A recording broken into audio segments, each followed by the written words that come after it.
I tried to turn my back to that, but I just didn't want to share him.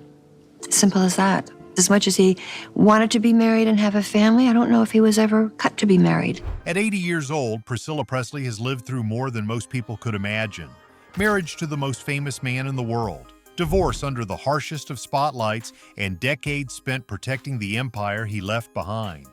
For years, people speculated about her personal life. Why, after Elvis, did she never walk down the aisle again? Why did she remain unmarried while the rest of her life moved forward? Fans filled in the blanks with their own theories. Some insisted it was grief, that Priscilla never recovered from losing Elvis, that her heart had been shattered beyond repair. Others said it was loyalty, that she still saw herself as Elvis's widow, even though they had divorced years before his death.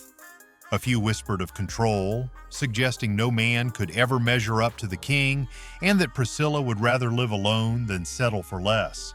But when Priscilla finally broke her silence at 80, her answer stunned everyone. It wasn't simple grief. It wasn't blind loyalty.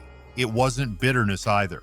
Her explanation carried a weight that went far beyond love lost. It spoke of power, scars, and a bond that, in her words, could never be replaced by any man. She admitted that Elvis had left behind something so consuming, so overwhelming, that every relationship afterward felt like a shadow. It wasn't just that men compared themselves to Elvis, it was that she did. No matter who stood before her, they never stood a chance. Priscilla's words revealed a painful truth. No one could ever take his place, not because he was perfect, but because the impact he left on my life could never be undone. That distinction shocked many. This wasn't the glowing devotion of a woman frozen in time, clinging to a saintly memory. This was a woman who had lived the full spectrum of life with Elvis, the highs, the betrayals, the chaos, and the tenderness, and still found herself bound to him in ways she couldn't escape.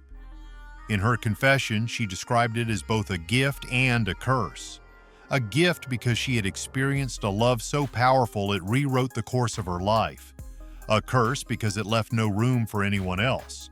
And then she added a detail that left fans reeling. She said, "There were moments I wanted to try, moments I thought maybe I could let someone else in. But every time, I felt like I was betraying more than a memory. I was betraying myself." That statement reframed everything people thought they knew about Priscilla Presley. For decades, the public painted her as the quiet guardian of Elvis's legacy, the elegant widow-like figure who kept Graceland alive and stood gracefully at his side in spirit even after his death. But her own words showed something much deeper. It wasn't about image. It wasn't about loyalty for the sake of appearances. It was about a truth she had carried privately for years. Elvis had imprinted himself so deeply into her soul that letting someone else in felt impossible. She admitted she had been approached by men, courted even by those who admired her strength, her beauty, her resilience, but she always kept them at arm's length. Some she pushed away out of instinct, others because she sensed they were chasing the idea of being with Elvis's wife rather than Priscilla herself. That distinction hurt her more than she let on. "I was never just Priscilla to them," she said. "I was always Elvis's Priscilla." And in that moment, her lifelong silence made sense. To marry again would have meant redefining herself in a way she didn't want, or perhaps couldn't. She had lived in the eye of the hurricane, married to a man who could shake the world with a single performance. To step into another marriage would always feel like stepping backward into comparison, into disappointment, into compromise she wasn't willing to make. Priscilla's confession wasn't romantic in the fairy tale sense. It was raw, even heartbreaking. She acknowledged that Elvis wasn't easy to love. He was unfaithful, volatile, consumed by fame and addiction. But he was also the man who had been her first love, her greatest heartbreak, and the father of her child. Those contradictions lived inside her forever, and they shaped every choice she made. By the time she reached 80, she no longer spoke with hesitation.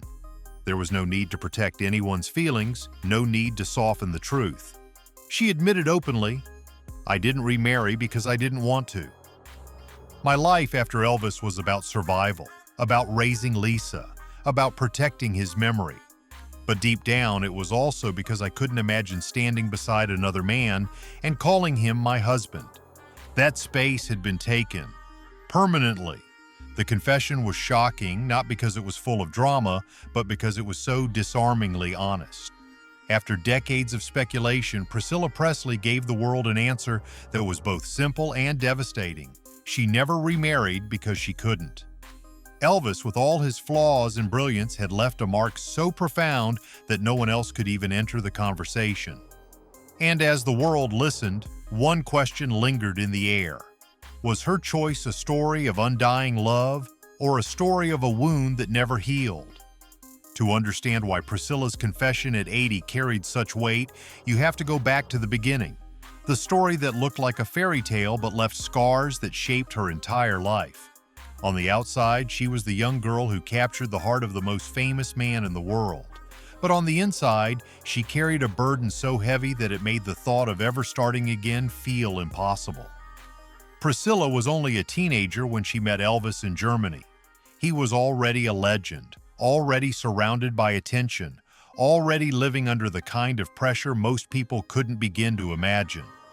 For Priscilla, the attraction was immediate, but so was the loss of normal life. From the very start, being with Elvis meant being consumed by his world.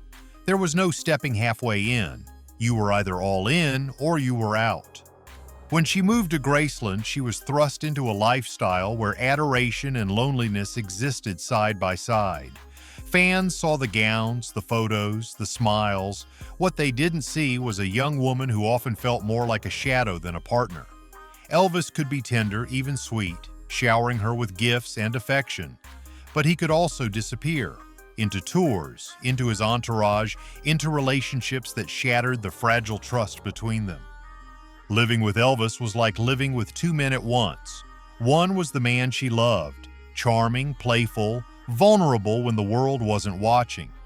The other was the king, untouchable, unpredictable, sometimes unfaithful and often unreachable.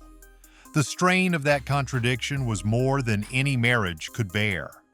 By the time Lisa Marie was born, Priscilla hoped that fatherhood might ground Elvis, that their family would anchor him in ways fame never could. And for a while, she saw flashes of the man she had fallen for, the devoted father, the doting husband. But those moments were fleeting. The pull of the stage, the demand of fans, the lure of pills to keep him going, those forces were stronger than the walls of Graceland. Priscilla tried to hold the marriage together, but with every affair, every night lost to the chaos of his lifestyle, a piece of her broke. She once said that being with Elvis felt like living in his world, not ours. That truth lingered long after their divorce. And yet, despite the pain, there was something she couldn't deny. No one else would ever affect her so completely. Elvis left her wounded, yes, but he also left her transformed. Loving him meant knowing a passion, a bond that was impossible to replicate. Every man who came after was judged not against the idealized Elvis, but against the very real, complicated Elvis she had known behind closed doors. And none of them measured up. This is why the shadow of Elvis was more than just celebrity. It was the weight of history, of memories, of contradictions she could never escape. For Priscilla, every potential relationship after him felt destined to collapse under the comparisons. Even when men admired her for who she was, she couldn't separate herself from the legacy she had lived through. The burden wasn't only about her, it was about Lisa Marie too. After the divorce, Priscilla's focus shifted entirely to raising her daughter and protecting her from the chaos that had consumed Elvis. She carried not just her own heartbreak, but the responsibility of shielding Lisa from the consequences of her father's fame. That role became her life's mission, and in that mission there was little room for anyone else. By the time Elvis died in 1977, Priscilla had already been living with the fracture for years. His death didn't free her, it deepened the wound. Suddenly, she wasn't just the ex-wife. She became the keeper of his memory, the guardian of his legacy, the woman who held the keys to Graceland. Every decision, every public appearance was tied to him. How could another man ever stand beside her when her life was still so bound to Elvis's name? And that is the burden she carried. Loving Elvis meant loving someone who gave her the highest highs and the deepest lows. Someone who made her feel irreplaceable yet invisible. That contradiction defined her. It wasn't just that no man could compete with Elvis's fame, it was that no one could compete with the scars and the devotion he left behind. So when she revealed why she never remarried, it wasn't only about undying love, it was about living with the echo of a relationship so powerful, so destructive and so unforgettable that moving on wasn't just difficult, it was unthinkable. Priscilla Presley's decision never to remarry wasn't just about the shadow of Elvis. It wasn't just about the pain, the comparisons, or the burden of carrying his legacy. There was something else, something she admitted quietly, almost reluctantly. A promise, a vow she made to herself and, in her heart, to Elvis. After their divorce, when the dust had settled and the lawyers were gone, Priscilla stood at a crossroads. She had her freedom for the first time since she was a teenager, yet she didn't feel free at all. Elvis was still woven into every fiber of her life, and though she no longer lived under the same roof, she knew she would always be tied to him through Lisa Marie, through Graceland, and through the mark he had left on her. It was then that she made a choice she never spoke about publicly. She told herself she would never allow another man to rewrite her story, never let anyone diminish what she and Elvis had shared, even with all its flaws. She decided that her loyalty to their bond would extend far beyond their marriage and even beyond his death. In her own words, "I couldn't imagine standing beside another man and pretending it was something greater than what I already lived. To me, that would have been a lie. Over the years, men did try to enter her life. She was beautiful, poised, and carried herself with the quiet dignity of someone who had lived through the impossible. But she kept them at a distance. Sometimes politely, sometimes with firmness, but always with that same wall between her and them. It wasn't just that she compared them to Elvis, it was that she had promised herself she wouldn't allow Elvis to be replaced. This vow became more than a personal rule. It became part of her identity. She poured her energy into raising Lisa Marie, into ensuring her daughter grew up with stability and protection in a world where the Presley name drew constant attention. She became the one who shielded Lisa from the frenzy that had destroyed her father. At the same time, she became the steward of Elvis's empire. Graceland could easily have fallen into disrepair, his legacy fading into memory. But Priscilla refused to let that happen. She took control, turning the estate into a living monument, opening it to fans, and preserving the image of the man she once loved. In doing so, she cemented her own role as the eternal guardian of the king's memory. And behind that guardianship was her vow. She felt that if she remarried, if she gave her heart fully to another man, it would dilute what she had worked so hard to protect. It would blur the line between who she was to Elvis and who she might become to someone else. She wasn't willing to make that trade. But this vow came at a cost. Privately, Priscilla admitted to moments of deep loneliness, nights when she longed for companionship, for the comfort of being held by someone who saw her simply as Priscilla, not as Elvis's wife, not as the keeper of Graceland, but as a woman who still had her own dreams and vulnerabilities. Yet even in those moments, she couldn't bring herself to break the promise. The hardest part came when Lisa Marie confronted her.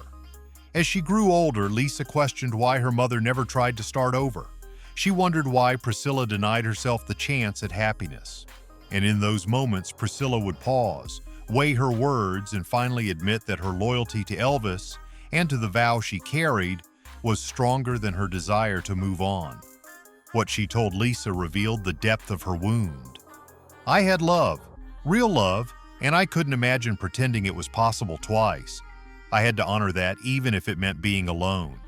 For some, that choice seems noble, almost romantic. For others, it feels tragic, a life spent in devotion to a man who brought as much pain as joy. But for Priscilla, it was the only path that felt true. To break that vow would have been, in her eyes, to betray the love that defined her and the memory she had sworn to protect.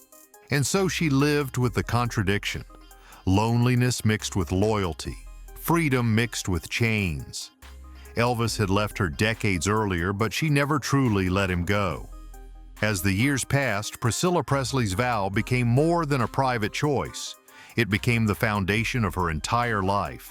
She wasn't just the woman who had once married Elvis, she became the protector of his name, the keeper of his home, and the mother of the only child he left behind. Every step she took was measured against the promise she had made to herself and to him. After Elvis's death in 1977, the world expected Priscilla to fade into the background. Instead, she did the opposite. She stepped forward and fought to preserve the one thing Elvis could no longer protect: his legacy. She took Graceland, a house on the verge of financial ruin, and transformed it into one of the most visited homes in the United States. She built a business empire not out of greed, but out of loyalty. In her eyes, keeping his legacy alive was part of the same vow that kept her from marrying again. But behind the strength the world admired was a woman who often carried unbearable loneliness. She raised Lisa Marie in that shadow, working tirelessly to give her daughter a life of stability, even as she herself sacrificed personal happiness. There were men, yes, but none lasted. Each one eventually ran into the same invisible wall. They could never compete with Elvis, not even in death.